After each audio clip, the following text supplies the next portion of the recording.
대회기빈 여러분, 오후 세션에 와주셔서 감사합니다. 이번 세션에서는 북극 기후 행동에 대해서 이야기를 해보겠습니다. 북극이 우리로부터 멀리 떨어져 있다라고 생각하지만 이 북극이야말로 이 기후 변화로 인한 즉각적인 영향을 받고 있습니다. 그리고 글로벌 평균보다 이 해수면 상승에 따른 영향을 훨씬 더 많이 받고 있고, 그래서 기후 변화가 북극에 있어서는 더욱더 시급한 도전입니다. 그래서 이번 세션에는 이러한 위기뿐만 아니라 위기에 대응하는 행동에 대해서도 이야기를 해보겠습니다. 김현정 연세대학교 정치과학 국제학부의 교수님께서 좌장 역할을 해 주시겠습니다. 김현정입니다.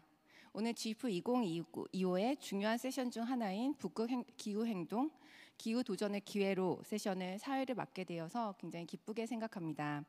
저희 세션은 연세대학교와 한국해양수산개발원 극지연구소가 공동으로 개최합니다. 저는 극지해양국제규범을 연구하는 학자로서 북극에서의 지속가능 발전에 대해 작년에 이어 올해도 GF를 통해서 함께 의견을 나눌 수 있게 되어 굉장히 기쁘게 생각하고 있습니다. 올해 GF의 주제는 지속 가능한 미래를 위해 행동할 때라는 메시지를 담고 있습니다. 우리 북극 세션 역시 단순한 논의에 그치는 것이 아니라 실제로 우리가 어떤 행동을 취할 수 있을지를 고민하는 자리로 마련해 보았습니다. 북극은 지구 기후 시스템에서 매우 중요한 역할을 하고 있고 기후변화의 영향이 가장 빠르게 나타나는 지역 중의 하나입니다. 북극의 변화는 해수면 상승, 극단적인 기상 변화, 생태계 변화 등으로 전 세계에 영향을 미치고 있습니다. 오늘 세션에서는 북극 기후위기 현황과 해결 방안을 다루면서 특히 UN SDG와 연결해서 실행 가능한 해결책을 도출하고자 합니다. 각 연사님들께서는 SDG 13 기후변화 대응, 14 해양생태계 보전, 15 육상생태계 보전, 9 산업 성장 및 혁신, 17 국제협력 강화 등을 고려해서 중요한 시사점을 제공해 주실 것으로 기대하고 있습니다. 각 연사분들께서는 약 10분 정도 발표를 해주시겠습니다. 그럼 첫 번째 발표를 부탁드리겠습니다. 첫 번째 발표는 포스텍 환경공학부 민승기 교수님께서 맡아주시겠습니다. 민 교수님께서는 북극 기후변화의 현황과 앞으로의 변화를 과학적 데이터와 함께 분석해 주실 예정입니다. 교수님 발표 부탁드립니다. 네, 안녕하세요. 포항공대 민승기입니다.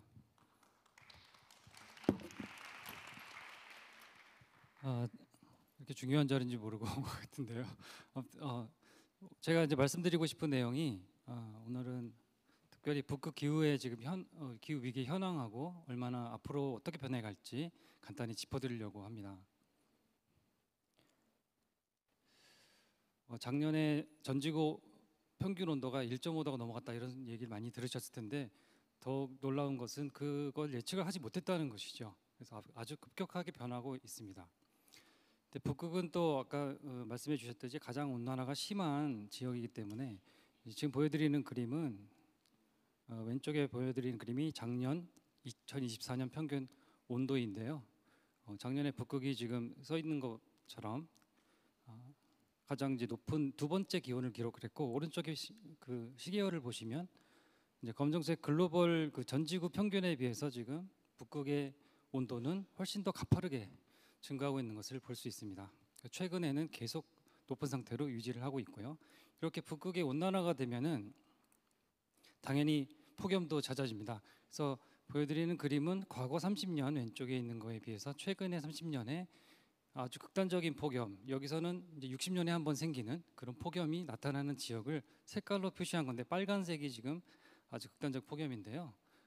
왼쪽을 보시면 예전 30년에는 한 북극 지역 중에 한 22% 정도만 발생을 했었는데 최근 30년을 보시면 54%로 거의 넓은 지역에서 아주 극단적인 폭염들이 발생하고 있고 그 오른쪽에 있는 시계열을 나타나는 것은 특히 더 극단적일수록 더 이런 폭염의 지역들이 훨씬 더 넓어진다.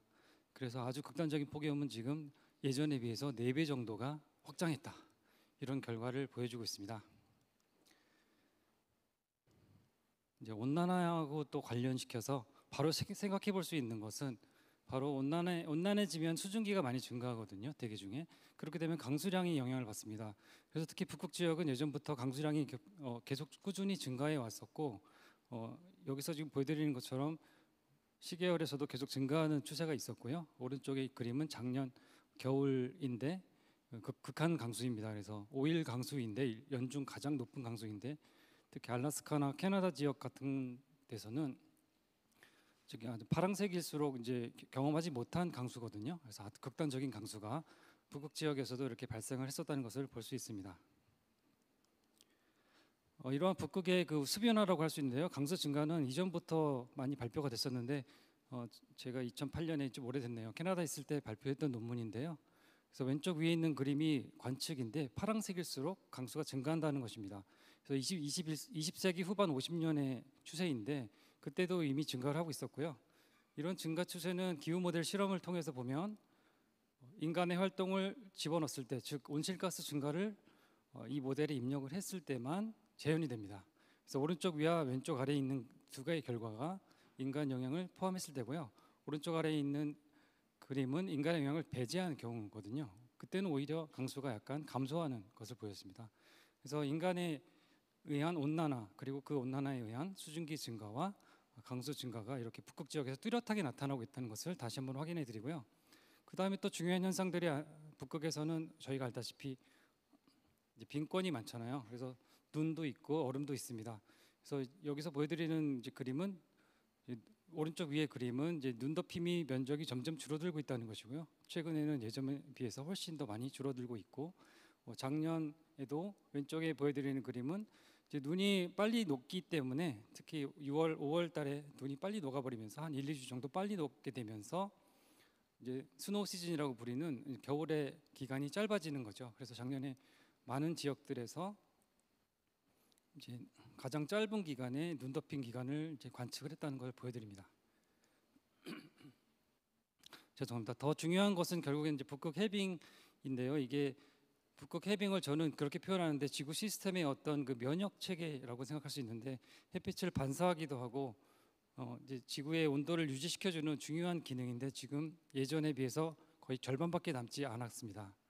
그리고 작년에도 가장 낮은 수준의 거의 뭐 6번째로 낮은 기록을 보여주고 있고요. 이렇게 됐을 때는 지금 많은 일들이 벌어질 수 있는데 앞에서 보여드렸던 북극의 온난화라든지 수증기 증가로 인한 어떤 강수 증가라든지 이런 것도 나타날 수 있고요. 전지구적인 영향도 있습니다. 일단은 이제 현재까지 벌어진 일을 말씀드렸고 앞으로는 어떻게 될 것인가? 결국에는 좀 아까 말씀드린 내용들도 다 우리가 이제 일으킨 온난화 때문에 북극에서 지금 변하고 있는 것들을 말씀드렸는데 앞으로도 마찬가지로 인간 활동이 결정을 하겠죠. 그래서 인간 활동이 어떻게 반영되냐면은 뭐 저희가 알다시피 온실가스를 배출하는 경로를 바꾸게 됩니다. 그래서 인간은 지금까지 이렇게 온실가스가 계속 증가해 왔는데요. 최근에는 한 40기가톤 CO2 정도 되는데요, 1년에. 증가 추세를 계속 유지하면은 이제 very high라고 되어 있고요. 어느 정도 이제 21세기 후반에 2배 정도 증가하는 배출을 하는 게 high. 그다음에 점점 좀 줄어들어서 한 반 정도로 줄이는 걸 medium. 그다음 이제 두 개가 중요한데요. 로우와 베리 로우는 0이 되는 것을 볼 수 있는데요. 베리 로우는 2050년대에 탄소 중립, 배출을 0으로 만드는 거니까 2050년대의 탄소 중립, 로우인 경우는 70년대 탄소 중립. 두 가지의 시나리오입니다. 이렇게 다양한 시나리오를 고려했을 때 우리의 북극은 어떻게 될지 한번 말씀드릴 텐데 먼저 북극은 결국엔 전지구 온난화하고 아주 밀접합니다. 그래서 저렇게 다양한 온실가스 배출 경로가 있을 때에 이것들이 미래의 온도를 전지구 온난화를 결정할 텐데요. 베리 하이일 때는 4도 이상 올라가고 하이는 3도 이상, 미디엄은 2도가 넘어갈 것이고 로우와 베리 로우 결국 조만간 우리가 탄소 중립을 도달했을 때는 전지구 온도를 21세기 후반에 1.5도와 2도로 유지할 수 있다는 것이 이제 저희의 기후 변화 모델의 예측입니다. 이거를 감안했을 때에 그럼 전지구 평균은 1.5도, 2도가 유지될 수 있지만 북극은 어떻게 되느냐? 북극은 가장 온도가 많이 올라가는 지역이고요. 전지구가 지금 왼쪽부터 1.5도, 2도, 4도일 때의 결과인데 4도일 때 보면 끔찍한 결과를 볼 수 있습니다. 북극이 뭐 6, 7도가 넘어가고 이러죠. 그리고 밑에는 강수량의 변화인데 또 강수량도 가장 많이 증가하는 지역 중에 하나입니다. 그래서 1.5도와 2도도 잘 보시면 차이가 있습니다. 그만큼 가장 빨리 반응하는 지역이기 때문에 그 피해도 가장 클 것입니다. CIS를 저희가 이제 연구를 하게 되면서 재밌는 걸 발견했는데요. 그럼 좀 전까지 말씀드린 내용은 그냥 기후 모델에서 시뮬레이션한 결과를 그대로 보여주는 것인데요. 만약에 기후 모델이 틀리면 어떡하느냐? 혹시 너무 과소모의하면 어떡하지? 예측을 할 때 좀 작게 예측할 수 있잖아요. 그걸 확인한 결과인데 이 IPCC 결과에서는요. 지금 이게 9월 달에 북극의 해빙 면적인데 0으로 갈수록 이제 다 소멸한다는 것이죠. 그래서 하이와 베리 하이, 미디엄일 때는 21세기 후반이 되면 북극 해빙이 다 녹아서 없어진다는 예측입니다. 그렇지만 탄소 중립을 조만간 도달하면 특히 로우인 경우까지도 북극 해빙이 남아 있을 수 있다 이런 결과가 있었거든요. 근데 저희가 이제 과거의 관측과 모델을 비교해서 모델이 북극 해빙을 감소하는 것을 과소모의한다는 것을 발견하고 이것을 반영해서 미래를 다시 조정을 해봤더니 훨씬 더 빨리 녹을 수 있다는 결과를 발표했어요. 그래서 베리 하이 이미션일 때 맨 오른쪽인데요. 2030년대에도 다 소멸할 수 있고요. 중간에 미디엄 그리고 맨 왼쪽에 로우 이미션이 지금 아까 말씀드린 그 2070년대에 탄소 중립인 시나리오인데요. 심지어는 그 경우에도 다 소멸할 수 있는 것으로 나타났습니다. 그리고 더 많이 소멸을 막기 위해서는 저희가 이제 탄소 중립을 빨리 도달할수록 지금 다른 달로 막 퍼지거든요. 9월만 다 녹는 게 아니라 8월, 10월 이렇게 해빙이 없는 달을 경험하게 될 것인데요. 이제 탄소 중립을 빨리 도달할수록 그런 피해를 그러니까 해빙이 없는 북극이 확장되는 것을 막을 수 있다. 이렇게 말씀드립니다. 그리고 마지막 슬라이드는 그러면 아까 잠깐 짚어드렸지만 이 북극의 해빙이 어떤 전지구적인 영향이 있는가? 근데 시간 관계상 제가 중요한 것만 짚어드리면 북극 해빙이 이제 녹으면 북극 온난화가 되면서 대기가 많이 정체하는 경향이 생깁니다. 그로 인해서 전지구적으로 폭염 대기가 정체되니까 폭염과 산불 이런 호우 이런 것들이 크게 증가하게 되고요. 대기질도 나빠질 수 있고 더 중요한 거는 이제 북극 온난화가 되면 시베리아 동토층도 빨리 녹게 되고 그로 인해서 온실가스, CO2, 메테인 이런 것들이 더 많이 방출되면서 전지구 온난을 더 가속화할 수 있습니다. 결론적으로는 뭐 다들 아시는 얘기겠지만 저는 좀 더 과감하게 2050년보다 훨씬 빨리 탄소 중립 도달하지 않으면 저희가 이제 특히 북극은 가장 빨리 그 급격한 기후 변화가 생길 것이기 때문에 이에 대한 대비를 철저히 해야 된다. 이렇게 말씀을 드리면서 마치겠습니다. 감사합니다. 네, 민 교수님 감사합니다. 지구 시스템의 면역 체계인 북극 해빙이 정말 빠르게 소멸하고 있다는 것은 너무 놀라운 일이고요. 또 그만큼 우리가 탄소 중립에 대해서 많은 노력을 기울여야 될 것 같습니다. 다음 발표는 김엄지 한국해양수산개발원 북방극지전략연구실 실장님께서 해주시겠습니다. 실장님께서는 북극의 청색경제의 중요성과 한국이 북극 지역과 어떻게 협력할 수 있을지에 대해서 말씀해 주시겠습니다. 실장님 발표 부탁드립니다. 네, 안녕하세요. 한국해양수산개발원 북방극지전략연구실 김엄지 실장입니다. 작년에 이어서 두 번째 자리를 했는데요. 다시 한번 이 자리에 서게 돼서 굉장히 영광스럽고 감사합니다. 올해 들고 온 주제는 북극의 청색경제 중요성과 한국과의 협력인데요. 먼저 이 청색경제가 북극에서 필요한 이유에 대해서 먼저 말씀을 드리겠습니다. 요즘 뉴스에서 북극이 굉장히 핫한 이슈 중에 하나예요. 그 이유가 올해 초에 그 트럼프 2기가 들어서면서 그린란드 자원 문제를 건들리기 시작했고 그 연쇄 작용으로 인해서 북극 항로도 계속해서 언급이 되고 있습니다. 그렇게 되면서 뭐 러우 전쟁부터 시작이 되긴 했지만 북극의 예외주의 원칙을 기반으로 한 그 시대가 좀 저물어 가고 있고 또 지정학적 갈등이 표면적으로 드러나고도 있습니다. 앞서 교수님께서도 말씀해 주셨지만 또 기후변화가 굉장히 급격하게 진행이 되고 있어서 이 북극해의 얼음이 녹으면서 또 아이러니하게 경제적 기회가 확대가 되고 있기도 합니다. 그래서 이런 경제적 이유든 안보적 이유든 국익을 위해서 북극권 국가 간 갈등이 또 표면적으로 올라오고 있기는 한데요. 이렇게 북극이 경제적 공간으로 전환이 되고 또 자원 확보의 각축전이 벌어지는 공간으로 계속 언급이 되면서 이런 변화 속에서 북극을 단순히 우리도 국제 협력이나 아니면 과학 연구의 장이나 뭐 이런 공간으로 좀 인식하는 게 아니라 어떻게 하면 지속 가능하게 좀 활용할 수 있을지에 대한 방법을 좀 논의를 해야 되지 않을까 하는 생각에서 이런 발표를 주제를 좀 정해서 말씀을 드리고자 합니다. 그럼 이제 이 청색 경제라는 거를 이제 먼저 정의를 해볼 건데요. 청색 경제에 대한 이제 정의를 여러 기구에서 이제 얘기를 했어요. 그래서 그 기구별로, 국가별로 이 범주가 굉장히 정의를 다르게 하고 있어서 쭉 살펴봤는데, 일단은 UN 2012년 UN 지속가능한 발전 회의에서는 청색 경제는 해양이라는 도메인에서 사회 경제적 발전과 환경 지속성 사이의 균형을 필요로 하는 새로운 접근 방식에서 비롯한다라고 이렇게 정의를 하고 있고요. 세계은행에서는 해양 생태계의 건강을 보존하면서 경제 성장, 생계 개선, 일자리 창출을 위해 해양 자원을 지속하게 이용하는 것이다. 이렇게 얘기를 하고 있습니다. 이 두 기관에서 정의한 청색 경제를 좀 종합을 해보면 가장 먼저 이제 해양이라는 공간에서 경제 활동을 하고 그리고 환경 보호를 하는 것, 이렇게 세 가지 키워드로 좀 이해를 할 수 있겠습니다. 이런 정의에서 만약에 북극이라는 특수성을 좀 더한다면 어떤 특징을 나타낼 수 있을지 그 범주에 대해서 좀 달라질 수 있겠다고 생각을 해서 북극이랑 우리나라 그 정책이나 뭐 정부 정책이나 아니면 전문가분들을 좀 의견을 취합을 해봤습니다. 그래서 그 다음 슬라이드에서는 이제 북극권 국가에서 청색 경제의 정책을 좀 살펴보고 그 안에서 어떤 산업들이 좀 언급이 되고 있는지를 좀 정리를 한 것인데요. 예상외로 물론 수산업이나 뭐 해상 풍력 뭐 이런 이제 재생에너지 다들 이제 예상하는 그런 청색 경제 분야도 들어가 있지만 에너지, 석유가스, 천연자원 탐사, 천연자원, 수소, 헬륨, 석유가스 이런 아이템들도 좀 들어가 있습니다. 그래서 이런 부분은 좀 흥미로워서 빨간색으로 칠해봤고, 그 다음으로는 이제 국가별로 전문가 인터뷰도 했고요.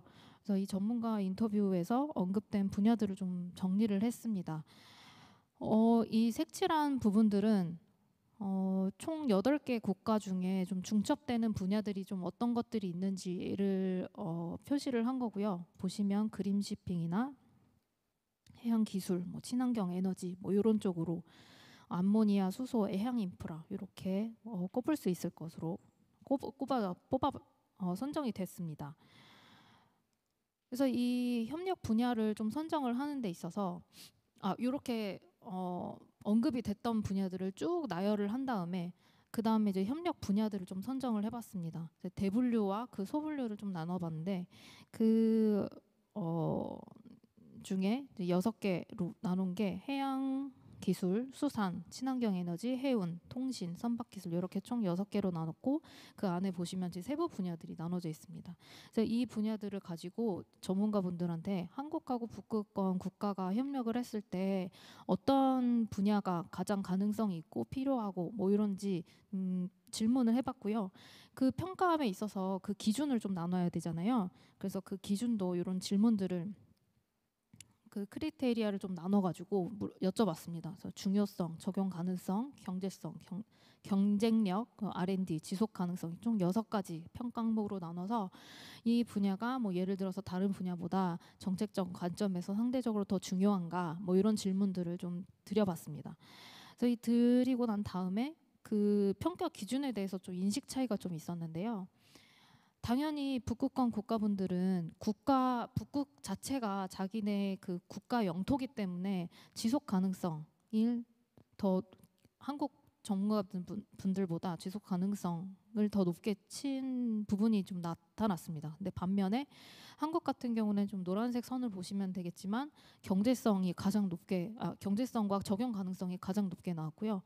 이걸 보면 이제 우리나라 같은 경우에는 그 북극과의 경제 협력에 있어서 경제성을 가장 우선시 두고 있고 북극권 전문가분들은 지속 가능성을 가장 최우선으로 두고 있다. 이렇게 인식 차이가 드러난 것으로 알 수 있습니다. 근데 이런 시각 차이는 사실 협력 사업에 있어서 굉장히 큰 장애물로 작용을 하는데요. 양측의 목표나 우선순위가 일치하지 않으면 협력 분야에 있어서 협상을 하거나 실행을 하는 단계에서 얘기하기가 진척시키기가 굉장히 어렵기 때문입니다. 그래서 왜 이런 결과가 나왔을지를 서로 굉장히 긴 협의 시간과 서로의 시각 차이를 인정을 하고 어떻게 좁혀나가느냐에 따라서 이 협력 사업의 성공 여부가 달려 있을 수 있다. 이렇게 말씀을 드릴 수 있겠습니다. 그래서 그 다음에는 이제 협력 분야에 대한 인식 차이인데요. 그래서 그 대분야 6개 분야 중에 어떤 분야가 가장 협력을 했으면 좋겠는지에 대한 부분입니다. 이 부분에서도 한국이랑 북극권에서는 좀 차이가 났는데 한국 같은 경우는 아무래도 우리나라가 조성 기술이 좀 발달을 했다 보니 선박 기술이 가장 높게 나왔고요. 북극권 같은 경우에서는 친환경 에너지가 가장 높게 나왔습니다. 그래서 이게 이제 그 앞에 평가 기준과 같은 맥락으로 보시면 될 것 같아요. 이제 친환경 에너지를 가장 중요하다고 생각을 한 이유가 아무래도 지속 가능성이랑 연관이 있겠죠. 어떻게 하면 지속 가능하게 북극 지역을 발전시킬 수 있을 것인가에 대한 고민이 여기에 녹아들어 있다고 저는 생각을 합니다.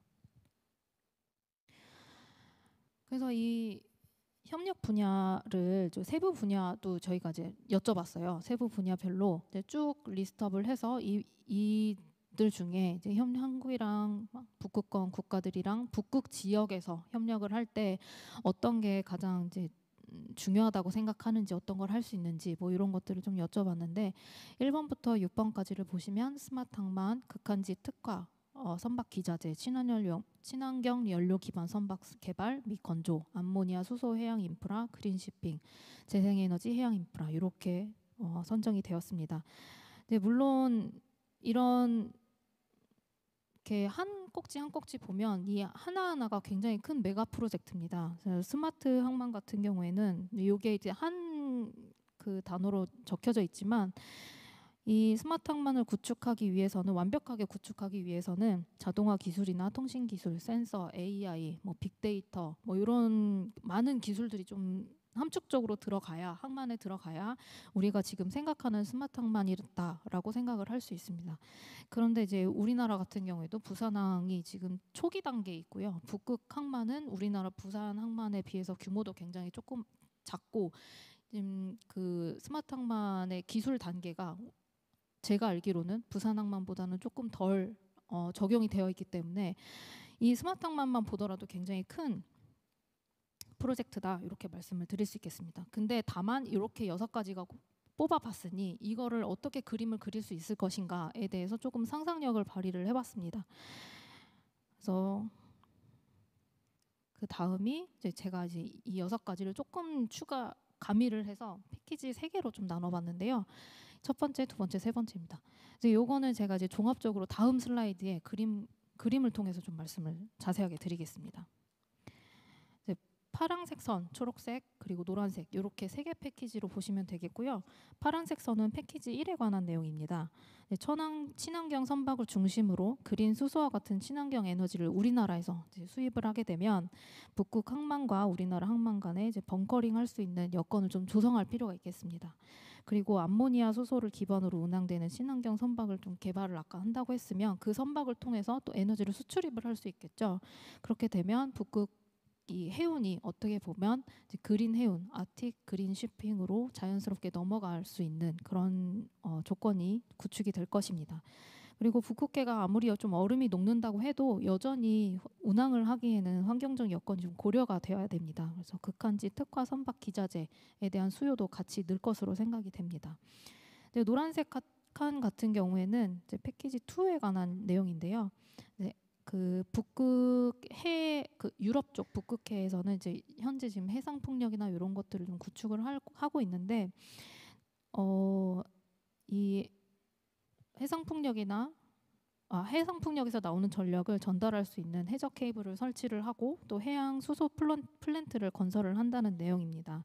그래서 여기서 생산되는 그린 수소를 우리나라로 수입할 수 있다. 이렇게 그림 좀 그려볼 수 있겠습니다. 이제 실제로 덴마크는 해상 풍력 에너지를 이용해서 수소를 생산을 하고 또 이 수소를 기반으로 친환경 연료를 만드는 프로젝트를 좀 추진을 하고 있고요. 노르웨이 같은 경우에도 풍력 에너지를 사용해서 해수에서 녹색 수소, 그린 수소를 추출하는 시스템을 개발을 했습니다. 그리고 국가 계획을 보면 북극권 국가 같은 경우에는 이제 그린 수소를 생산을 해서 수출하는 것까지 좀 포함이 되어 있고, 우리나라 같은 경우에는 추후에 이 수소 수요를 자체적으로 커버를 할 수가 없어서 해외에서 수입을 해야 된다라는 그런 아이디어까지 국가 계획에 들어가 있는 걸로 알고 있습니다. 그래서 이 초록색, 마지막으로 이제 초록색 선을 보시면 초소형 위성을 발사하는 뭐 이렇게 통신 인프라까지 구축을 해야 된다라는 내용이 이제 들어가 있고, 초소형 위성을 발사를 하고 나면 이제 실시간 데이터를 수집을 할 수 있고, 그 외에도 이제 다른 데이터들을 수집을 해야겠죠. 그 외에 다른 데이터들도 다 수집을 해서 한 군데로 모아서 이걸 플랫폼으로 구축을 하면 북극해운과 관련된 모든 이해관계자들이 북극해운을 운항을 할 때 지금은 상황이 어떻구나, 어떻게 지나갈 수 있겠구나, 지금은 뭐 리스크가 높구나 낮구나 이런 걸 판단을 해서 운항을 할 수 있겠고요.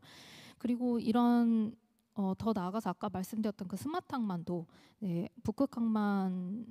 북극에서도 이제 스마트 항만이 구축이 되고 나면 이런 항만에서 만들어지는 생성되는 데이터도 이 플랫폼을 통해서 이해관계자들에게 공유가 될 수 있는 그런 작용을 할 수 있을 것 같습니다. 그래서 이렇게 되면 이제 안개 속에 있었던 북극해운의 안전성이나 투명성이 조금은 해지가 될 수 있다고 생각을 하고요. 이렇게 좀 상상력을 동원해서 어떻게 하면 북극을 좀 지속 가능하게 개발을 할 수, 발전을 시킬 수 있을 것인가, 그리고 우리나라가 어느 부분에서 기여를 할 수 있을 것인가에 대한 내용을 좀 담아봤습니다.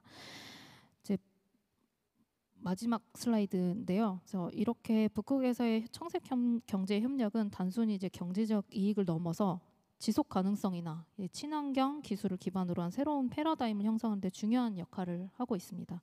그래서 오늘 말씀드린 이 패키지 전략을 통해서 한국과 북극권 국가가 좀 협력할 수 있는 아이템을 구체화를 하고 경제적이나 환경적 가치를 동시에 추구할 수 있는 방향을 좀 함께 모색했으면 좋겠습니다. 네, 제 발표는 여기서 마치도록 하겠습니다. 감사합니다. 네, 감사합니다. 한 북극 협력 청사진을 통해서 경제성과 지속 가능성을 함께 고려하면서 저희가 청색 경제를 활성화시킬 수 있겠다라는 기대감을 갖게 되었습니다. 감사드립니다. 자, 세 번째 발표자 소개해드리겠습니다. 세 번째 발표는 국립외교원의 송지선 교수님께서 해주시겠습니다.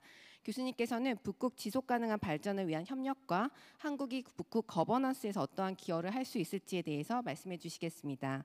교수님 발표 부탁드립니다. 네, 안녕하세요. 소개받은 국립외교원 송지선입니다. 먼저 이렇게 귀한 자리에 초대해 주셔서 감사합니다. 사실 저는 이제 제 주 연구 분야는 개발협력이고요. 그럼 개발협력을 하는 사람이 북극 얘기에 왜 들어왔냐라고 여쭤보시면, 이제 개발협력에서 가장 중요한 의제 중에 하나가 이제 지속가능 발전 목표 SDG인데, 한국이 북극 관련 여러 가지 하는 활동 중에 하나가 또 지속가능 발전 워킹그룹이라고 있습니다. 그리고 제가 현재 소속되어 있는 외교원이 지속가능 발전 워킹그룹 관련 이제 국내 간사기관이다 보니까 이렇게 이런 자리에서 이제 북극 지속가능 발전에 대한 얘기를 드리게 되었습니다. 저는 이과 매우 거리가 먼 사람이기 때문에 가능한 이제 제가 이해한 범주 내에서 쉬운 내용을 중심으로 나는 북극의 뭐 경제나 산업이나 과학을 전공하지 않지만 이런 분야에서 내가 북극에 관심을 가질 수 있고, 이런 분야에서 내가 나중에 뭐 북극에 이런 직간접적인 기여를 할 수 있겠구나라는 좀 아이디어를 제공하는 차원에서 현재 논의되는 내용, 그리고 한국이 활동하는 부분들을 말씀드리고자 합니다. 앞서 이제 교수님, 실장님께서 말씀을 해주셨지만 북극의 중요성은 점차 증가하고 있는 것 같습니다. 우선 지정학적인 변화를 우리는 겪고 있고요. 예전에는 북극이 이제 비정치적인 그런 협력 모델이 적용되는 공간으로 이해가 되어 있었는데, 지금은 더 이상 이런 경우는 아니라는 이해가 확대가 되는 것 같습니다. 그리고 경제적으로도 워낙 중요한 지역이기도 하고, 또 교수님께서 설명해 주신 것처럼 이제 북극에서의 어떤 환경 기후 변화가 한반도의 기후 변화와도 직접적인 연관성을 더욱 뚜렷하게 보여주고 있는 것 같습니다. 그리고 뭐 식량이나 의료 차원에서도 이제 북극에서의 어떤 자원들이 직접적인 기여를 할 수 있다, 잠재력을 갖고 있다라는 차원에서 북극의 중요성을 좀 4가지로 정리를 해볼 수 있을 것 같습니다. 그러면 한국이 활동하고 있다는 이 지속가능 발전 워킹그룹은 무엇이냐? 이제 북극 이사회가 있고 한국은 여기에 13년에 옵서버 회원국으로 가입을 했습니다. 그리고 이 산하에 6가지의 워킹그룹이 있는데 그 중에 마지막이 지속가능 발전에 대한 의제를 다루고 있습니다. 아마 그 지속가능 발전에 대해서 얘기를 들어보셨다면 워낙 많은 내용들을 접해보셨을 것 같아요. SDG 자체가 17개 목표를 갖고 있고 앞서 이제 좌장이신 김 교수님께서는 이제 환경 기후에 관한 SDG들을 얘기해 주셨지만 그 외에 뭐 보건이나 빈곤, 식량, 성평등 이런 여러 의제들이 있는데 그러한 내용들을 다 지금 지속가능 발전 워킹그룹에서 다루고 있습니다. 그래서 조금 더 구체적으로 설명을 드리면 이 산하 워킹그룹은 1998년도에 설립이 됐고요. 주요 목표는 이제 워킹그룹의 이름과 같이 북극의 지속가능 발전을 도모하기 위한 조치를 제안을 하고 또 도입도 하고 또 북극 지역 안에서도 특히 원주민 그리고 커뮤니티 공동체의 환경, 경제, 문화, 보건의 보호 개선을 위해서 설립이 되었습니다. 그래서 활동 내용들도 상당히 다양합니다. 관련 뭐 거버넌스나 의제를 논의하는 것도 있지만 실질적인 연구를 추진을 하거나 회원국들끼리 협력 사업을 하는 경우도 있고요. 이 활동에 참여하는 곳들은 회원국뿐만 아니라 뭐 시민사회나 비정부 기구 등 또는 기타 이제 국제 기구들도 참여를 하고 있습니다. 현재 사무국은 캐나다에 있고요. 의장국은 이제 북극 이사회 의장국에 따라서 노르웨이가 올해까지 활동을 하고 차기는 덴마크로 예정이 되어 있다고 합니다. 다만 이제 잘 아시겠지만 러우 전쟁이 발발을 하고 또 이제 러시아에 대한 제재가 이루어지면서 러시아가 회원국으로 활동하고 있는 북극 이사회 그리고 이에 따라서 지속가능 발전 워킹그룹을 비롯한 여러 워킹그룹의 활동들에 좀 차질이 있었습니다. 그러다 보니 이제 홈페이지를 혹시 나중에 기회 되시면 들어가 보시면 이전 의장국들은 지속가능 발전 워킹그룹에 대한 별도의 그 워킹 플랜을 발표를 했었는데 현재 노르웨이는 이 지속가능 발전 워킹 그룹에 대한 내용은 별도로 제시하고 있지는 않고 이제 본인들의 의장국 활동 중점 내용 중에 지속가능 발전에 대한 의제들을 포함을 하고 있습니다.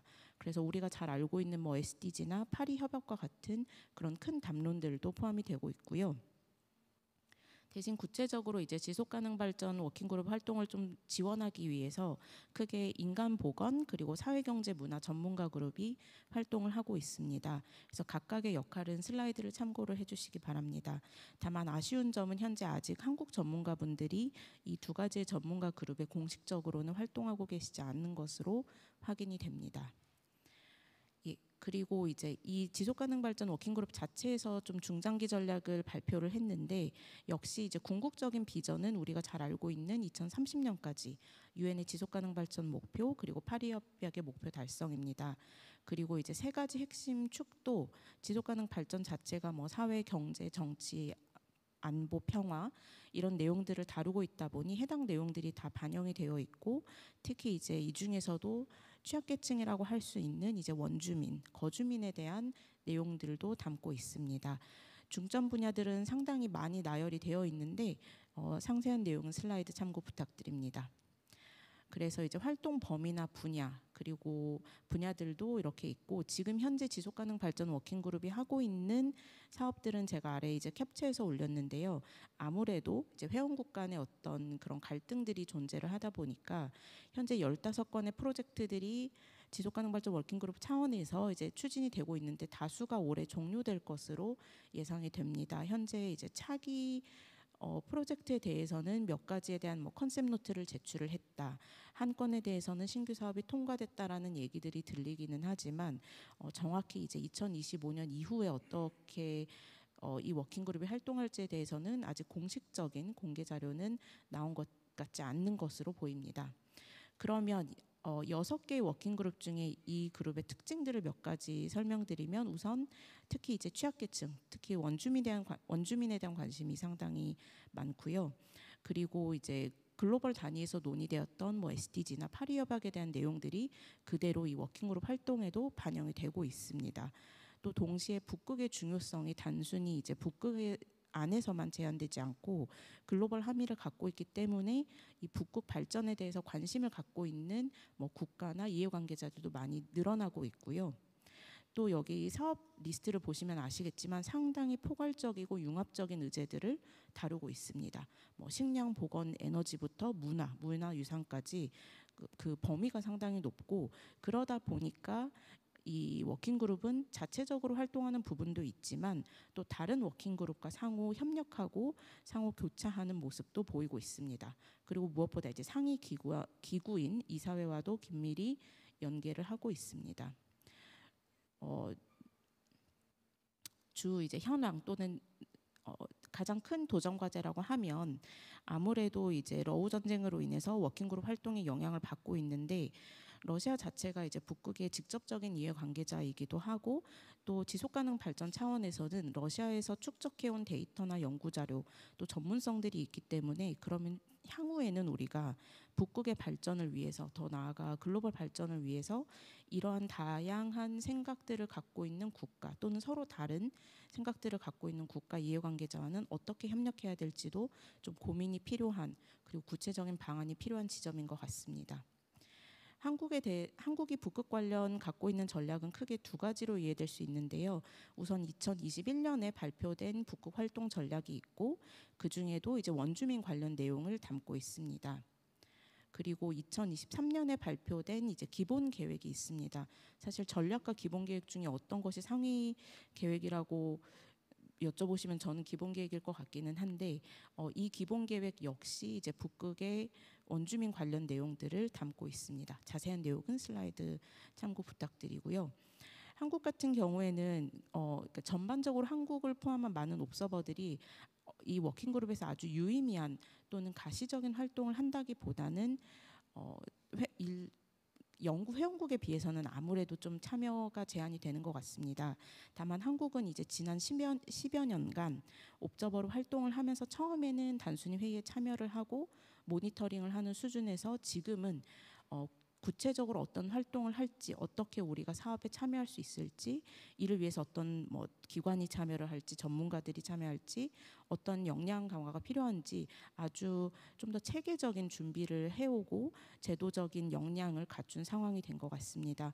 그래서 오늘 이 세션을 이제 개최를 하신 뭐 KMI나 극지연구소도 있지만 국내 여러 부처 그리고 민간에 있는 이해관계자들도 이 내용에 참여를 하고 있습니다.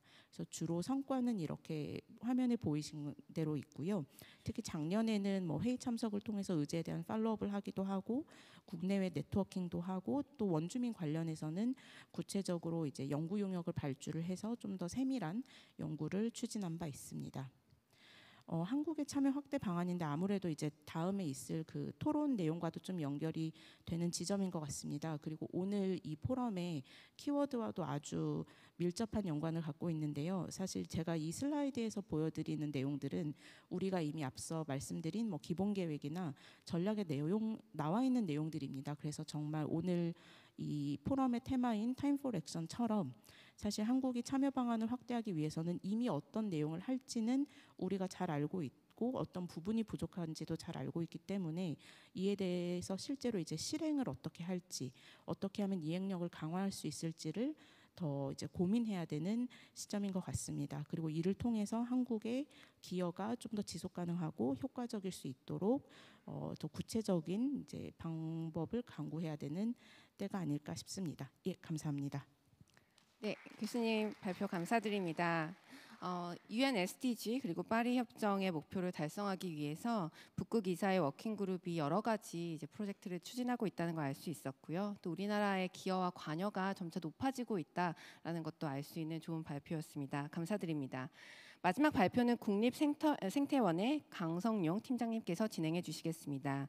팀장님께서는 한국이 북극 생태계 보호를 위해 수행하고 있는 다양한 활동과 연구에 대해서 말씀해 주실 예정입니다. 네, 발표 부탁드립니다. 네, 안녕하십니까. 국립생태원 강성용입니다. 우선 이런 귀한 자리에 발표 기회를 주셔서 감사드립니다. 저는 오늘 북극의 이 기후 위기에 대응해서 북극의 생물 다양성 이 보전에 관련해서 한국이 어떻게 참여할 수 있는지에 대해서 말씀드리겠습니다. 이 직접적으로 참여한다기보다는 좀 간접적으로 이 업소부 국가로서 참여하는 그런 사업에 대해서 오늘 좀 말씀을 드리도록 하겠습니다. 다들 아시는 것처럼 기후 변화뿐만 아니라 생물 다양성도 지금 되게 이제 큰 위기에 처해 있다라고 국제사회가 다들 얘기를 하고 있습니다. 지금 보시는 슬라이드는 그 생물다양성 과학기구 지구 생물다양성 및 생태계 서비스 평가 보고서에서 이 실렸던 내용인데요. 생물다양성 손실에 대한 이 5가지 주요 메인 이 요인들에 대한 것들을 지금 볼 수 있고요.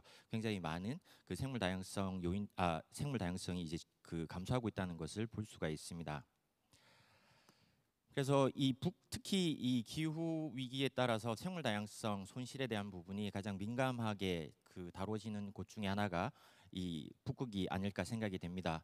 그래서 북극에서는 이 8개 이사국들이 이 2013년에 북극 생물 다양성 보고서를 발간을 했습니다. 이전에 그 생물 다양성 지표에 대한 부분 연구를 통해서 그 지표들을 이제 그 생물 종과 그리고 생태계 그리고 생태계 서비스 이렇게 지금 나눠서 지표에 대한 부분들을 연구를 통해서 이 평가 보고서를 많은 연구진들이 참여를 해서 진행을 했습니다.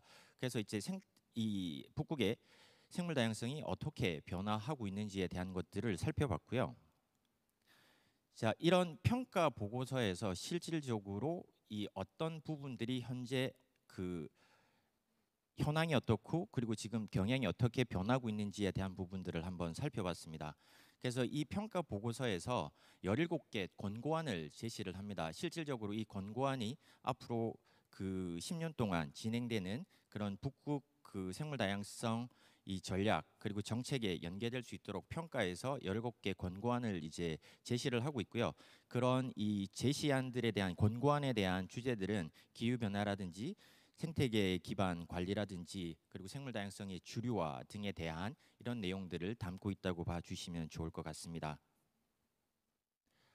이 17개 권고안 중에 그 한 가지 권고안이 이 직접적으로 사업을 만든 것이 북극 철새 이 이니셔티브입니다. Arctic Migratory Bird Initiative에서 이 북극 그 이사회국들이 직접 북극이 아닌 업서버 국가들을 메인으로 참여할 수 있도록 이제 하는 부분의 사업을 런칭을 하게 되는데요.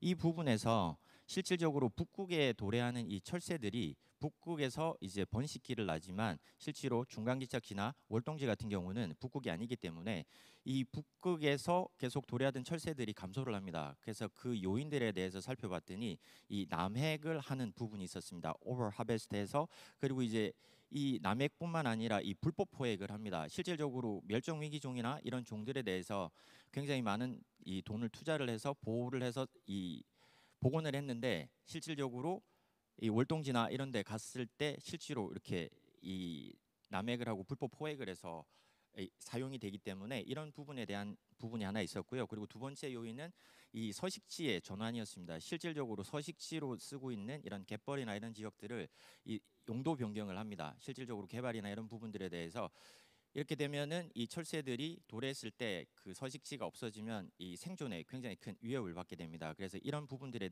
두 가지 이 키를 가지고 사업을 런칭을 하였습니다.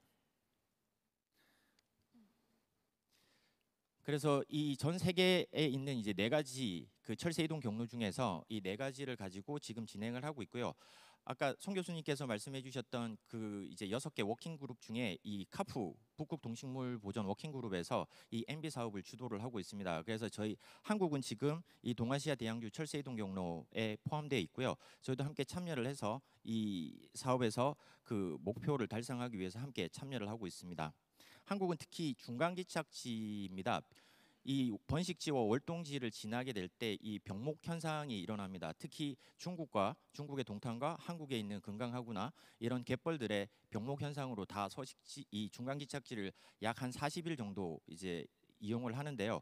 북쪽으로 올라갈 때 특히 특정 기간보다 빨리 올라가면 이제 추워서 안 되고, 그리고 너무 늦게 가면 너무 많이 포진을 하기 때문에 경쟁에서 밀리게 됩니다. 그래서 특히 그리고 이 중간 기착지 동탄과 이 한국 같은 경우에 개발을 마주하게 되면 서식지에 대한 손실이 있기 때문에 이런 부분들이 한국에서는 지금 이슈로 다루어지고 있습니다. 네, 이런 부분들은 실질적으로 북극 동식물 보전 워킹 그룹은 이 CBD 생물 다양성 협약의 목표와 맥을 같이 하고 있습니다. 물론 지속 가능 발전에서도 다루고 있는 주제들이 같이 함께 하고 있는 부분들이 있습니다.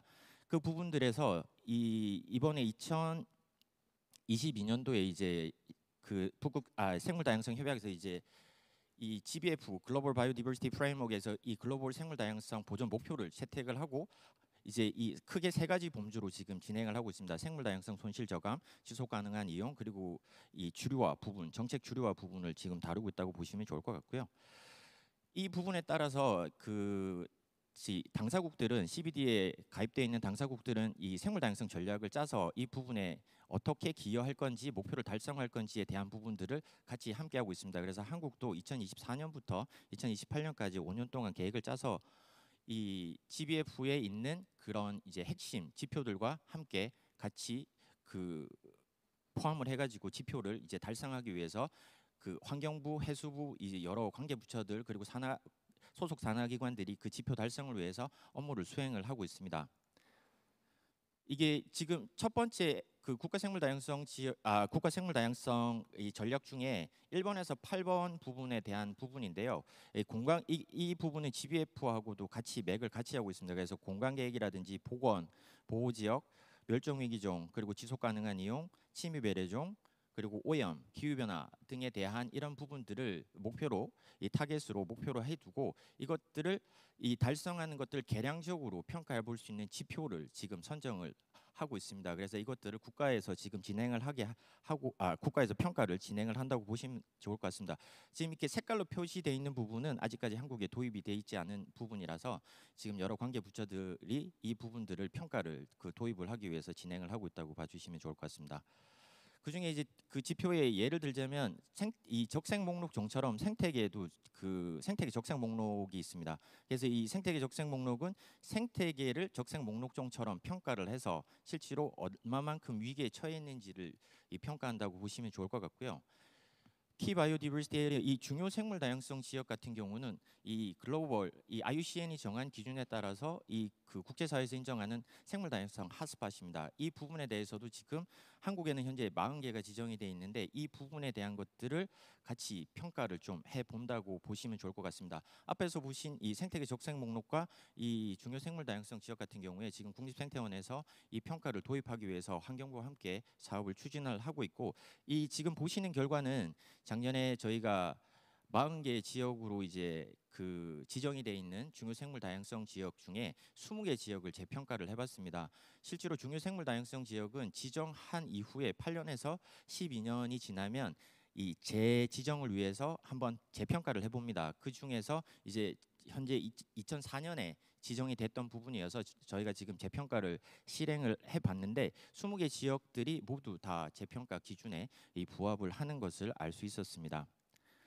그리고 실질적으로 이제 생물 다양성 부분에서 여러 가지 종이나 이런 분류군들이 환경 요인하고 이렇게 함께 연결이 됩니다. 그래서 이런 부분들이 어떻게 환경 요인과 이 분류군의 종들이 매칭이 되는지 이런 것들을 좀 살펴봤고요. 이런 것들에 대해서 저희가 지표로 만들어서 계량화해서 좀 알 수 있도록 기후 변화에 따라서 그리고 환경 요인에 따라서 어떻게 각 분류군 어류나 무척주 동물, 양서 파충류 그리고 식물, 곤충, 포유류, 조류, 식물들이 어떻게 변하는지를 이제 조금 살펴보고 싶어서 저희가 지금 학계에 있는 8개 분류군의 학계 8분의 교수님들과 함께 작년에 저희가 이 지표에 대한 목록을 한번 정리를 해봤습니다. 그리고 이제 올해는 이 부분들에 대해서 평가를 적용을 해서 실질적으로 어떻게 구현이 될 수 있는지 적용을 해볼 예정에 있습니다. 이 부분이 아까 앞에 말씀드린 북극 철새 그 이니셔티브하고 어떻게 연결이 되는지를 잠깐 말씀을 좀 드리겠습니다. 실제로 그 철새들이 이동하는 경로상에 굉장히 중요한 중간지착지로 지금 자리매김을 하고 있는데요. 이 부분에 앞에 보셨던 이런 중요 생물 다양성 지역이나 이런 지역들을 지정함으로 인해서 실질적으로 이 서식지를 보존할 수 있는 이런 방법으로 쓸 수 있을 것 같습니다. 그래서 지표 평가는 그 생물 다양성에 대한 지속 가능한 이용을 위해서 이 도구로서 쓸 수 있을 것 같고요.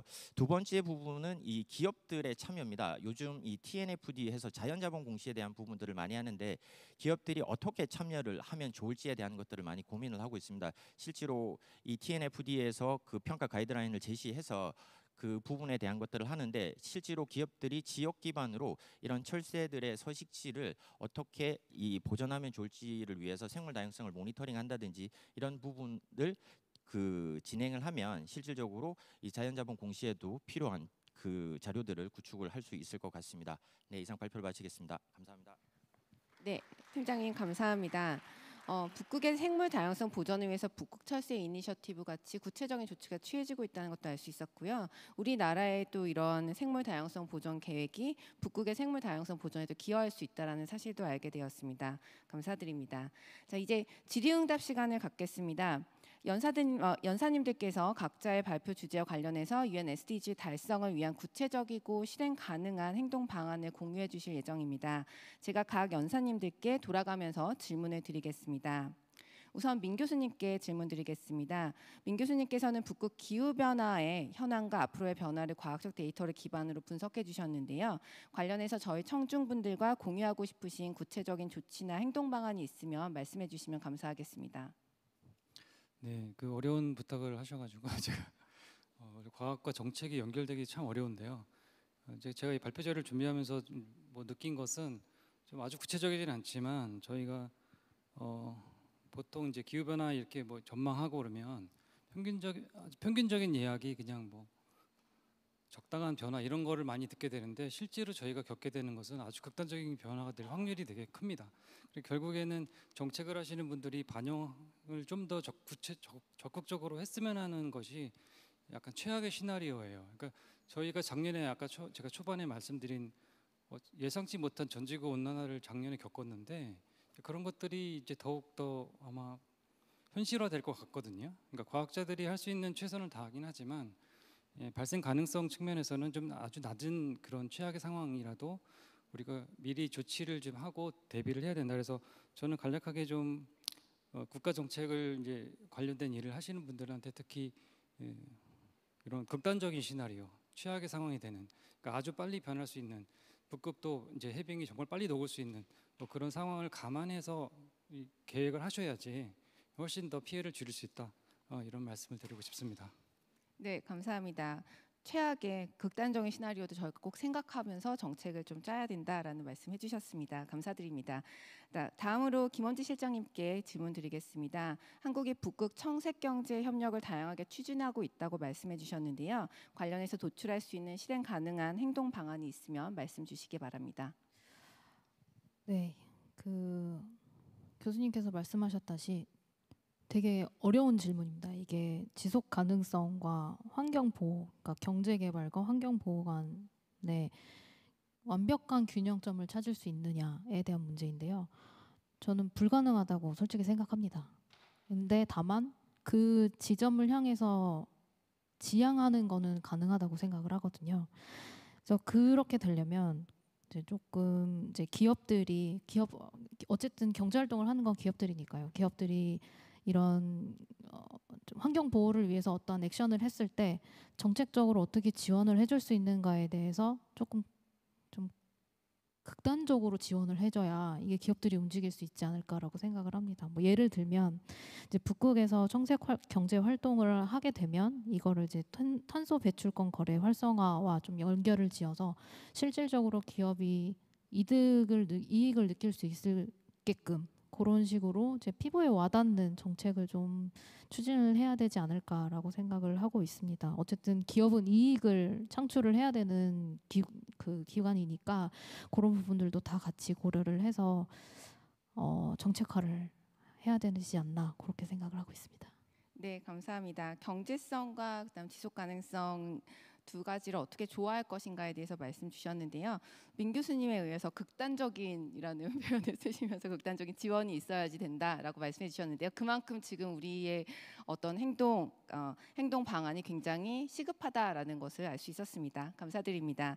다음으로 송 교수님께 질문 드리겠습니다. 북극 지속가능 발전과 거버넌스에서 한국이 할 수 있는 역할에 대해서 말씀 주셨는데요. 관련해서 청중과 공유하고 싶으신 실행 가능한 행동 방안이 무엇이라고 생각하시는지 말씀 주시면 감사하겠습니다. 네, 감사합니다. 저는 이제 크게 좀 행위자 중심으로 생각을 해봤고요. 이제 정부와 그리고 시민사회 쪽에서 어떤 역할을 할 수 있을지, 지속가능 발전을 둘러싸고 어떤 역할을 할 수 있을지 좀 고민을 해봤습니다.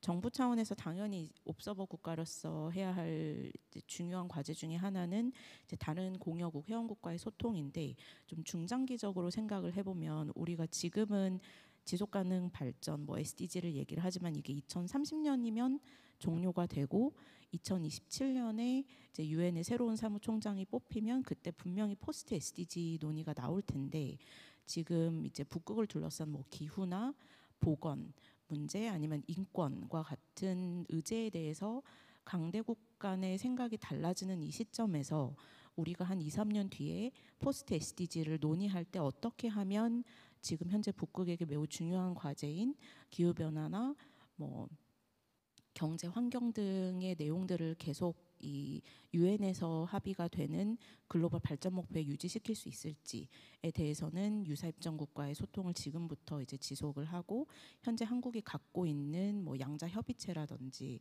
또는 이제 국내 그 외교사절단들과 하고 있는 극지 협력 포럼 등을 좀 어떻게 더 활성화해서 잘 활용할 수 있을지를 좀 고민해야 될 필요가 있을 것 같고요.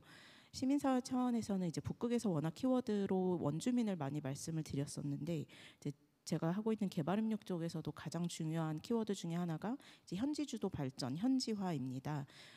이러한 담론들도 분명히 북극과 연계성을 충분히 가질 수 있을 것 같은데, 아주 구체적인 뭐 사업을 한다기보다는 좀 논의의 장을 만들고 한국의 원주민과 직접적으로 접촉할 수 있는 계기를 확대하는 차원에서 국내에서 뭐 개도국에서 활동하는 또는 국내에서 활동하는 시민사회는 지역주도 발전, 현지주도 발전을 이렇게 이해하고 이러한 담론으로 발전시키려고 한다. 이러한 사례들이 있다.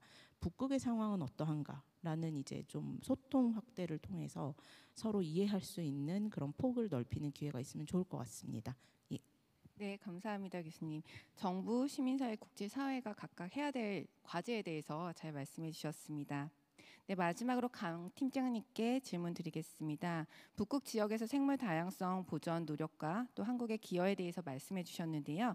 관련해서 저희가 할 수 있는 행동 방안은 어떤 게 있을지 말씀 주시면 감사하겠습니다. 네, 감사합니다. 저는 그 지속 가능한 발전 이 부분에서 그 북극에 관련돼 있는 업무를 차세대 양성으로 유스로 해보면 어떨까 합니다. 실질적으로 지금 극지연구소나 한국해양수산개발원에서 이 북극 관련한 아카데미를 진행하시는 것으로 알고 있습니다.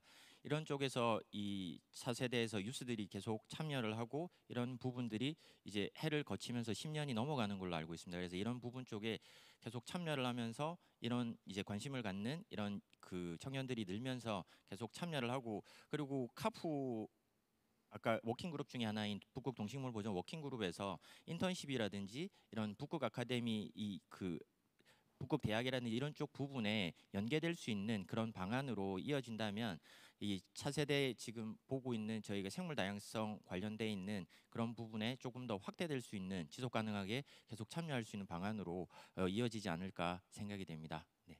네, 감사합니다. 차세대 인재 양성에 대해서 말씀 주셨는데요. 마침 저희 G4에서도 오후 세션에 유스 포럼이 있어서 또 많은 관심 가져주시면 감사하겠습니다.